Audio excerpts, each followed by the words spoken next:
Si Drasa ay isang karakter na pumapasa ng malaon at mabigat na pasanin. Siya ay nagdadalamhati hindi lamang para sa kanyang ama kundi pati na rin sa mga alaala ng kanyang nakaraan. Ang kanyang kwento ay nagbibigay ng emosyonal na lalim na nagpapayaman sa kabuuan ng naratibo. Sa gitna ng laban, ang kanyang karakter ay nagiging simbolo ng pag-asa at pagtanggap sa kabila ng mga pagsubok. Sa kabilang dako, ang misyon ni Levi ay hindi rin ligtas sa mga panganib at lihim na nakatago sa likod ng mga pader ng kanilang mundo. Kabilang dito ang mga Hollow Men na nagiging banta hindi lamang sa kanyang misyon, kundi pati na rin sa kanyang buhay. Ang presensya ng mga kakaibang nilalang na ito ay nagdadala ng karagdagang tensyon at alon ng takot na lumalantad sa mga panganib ng kanilang sitwasyon. Sa paglipas ng panahon, nagkakaroon ng hindi inaasahang koneksyon si Levi at Drasa sa kabila ng mga patakaran na nagtatakda sa kanilang mga misyon. Ang kanilang interaksyon ay nagbibigay liwanag sa madilim na mundong kanilang ginagalawan, nag-aalok ng pag-asa at pagkakaintindihan sa gitna ng kaguluhan. Ang pagtutulungan nila ay isang patunay na sa likod ng mga armas at panganib,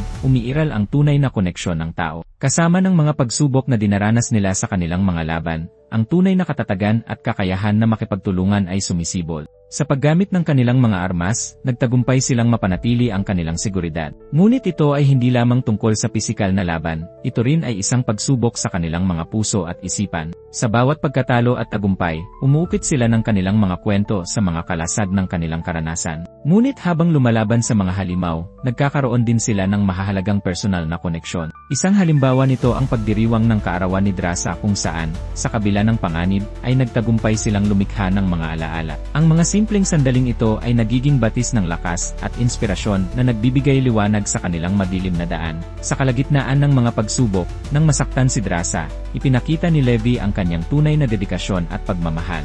Sa pamamagitan ng pagtulong sa kanya at paggawa ng mga espesyal na bagay tulad ng pag-aalaga sa kanyang mga sugat, lalong nagpamalas ang kanilang ugnayan. Ang mga simpleng kilos ay naghahatid ng malalim na mensahe ng suporta at pagkakaintindihan na nagiging pundasyon ng kanilang pagsasama sa hirap at ginhawa. Sa kanilang paglalakbay, natuklasan nila na ang facility ay hindi lamang isang simpleng tahanan, kundi isang dating military lab na itinatag noong 1946. Ang lab na ito ay lumitaw bilang bahagi ng isang top secret na koalisyon ng mga bansa na naglalayong sugpuin ang mga banta sa kanilang seguridad sa pamamagitan ng mga eksperimento sa mga nakakalason na kemikal. Ang nakakapangilabot na resulta ng kanilang mga pagsusumikap ay nagdulot ng mutasyon sa lokal na flora at fauna na nagkaroon ng pangmatagalang epekto sa kalikasan. Sa kasunod na mga pagtuklas, natuklasan ni Levi sa computer na ang lugar ay pag-aari ng Darklek, isang pribadong paramilitary corporation na may malalim na koneksyon sa mga eksperimento upang lumikha ng mga super sundalo. Ang mga ganitong impormasyon ay hindi lamang nagbigay ng karagdagang lakas sa kanilang misyon, kundi nagtataas rin ng mga moral na tanong patungkol sa ethics ng siyensya at militar. Sa harap ng nakakapangilabot na katotohanan, nagiging masalimuot ang kanilang mga desisyon. Habang nag-aakyat sila sa mga pader upang makaligtas, naharap sila sa mga Hollow Men na naging sanhi ng isang mapanganib na labanan. Sa pagkakataong ito, ang kasanayan at tapang ni Levi ay nahamon. Gumamit siya ng espada samantalang si Drasa naman ay nakipaglaban gamit ang palakol, isang simbolo ng kanilang pagsasama at pakikipagsapalaran. Pagkatapos ng isang malaking pagsabog, nagdesisyon silang ikot ang lubid at hayaang mahulog ang jeep sa natitirang mga Hollow Men. Ang hakbang na ito ay hindi lamang isang estratehiya, kundi isang matapang na hakbang tungo sa kanilang kaligtasan.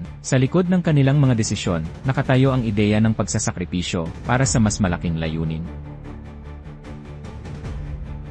Matapos ang labanan, habang nag-aabala sa kanilang mga sugat, nagkasundo silang maghiwalay ng 5 araw bilang quarantine. Ito ay isang mahigpit na desisyon na naglalayong protektahan, hindi lamang ang kanilang mga sarili, kundi pati na rin ang isa't isa sa mga potensyal na banta. Ang mga ganitong hakbang ay nagpapakita ng kanilang pagkaingat at responsibilidad na nagpapatunay sa kanilang pagkatao sa kabila ng mga pagsubok. Sa kanilang plano, nagdesisyon silang sirain ang gorge upang makaligtas sa mga banta na nananatili sa kanilang paligid. Ang hakbang na ito, bagamat puno ng panganib, ay isang patunay ng kanilang determinasyon na labanan ang kinabukasan at ipaglaban ang kanilang mga halaga sa harap ng isang nakakabahalang mundo. Sa dulo, ang kanilang kwento ay umuusbong bilang isang simbolo ng pag-asa at katatagan sa gitna ng kadiliman. Huwag kalimutang mag-subscribe at pwede ka ding mag-comment kung may nais kang ating gawan ng movie recap. Muli maraming salamat sa iyong panonood.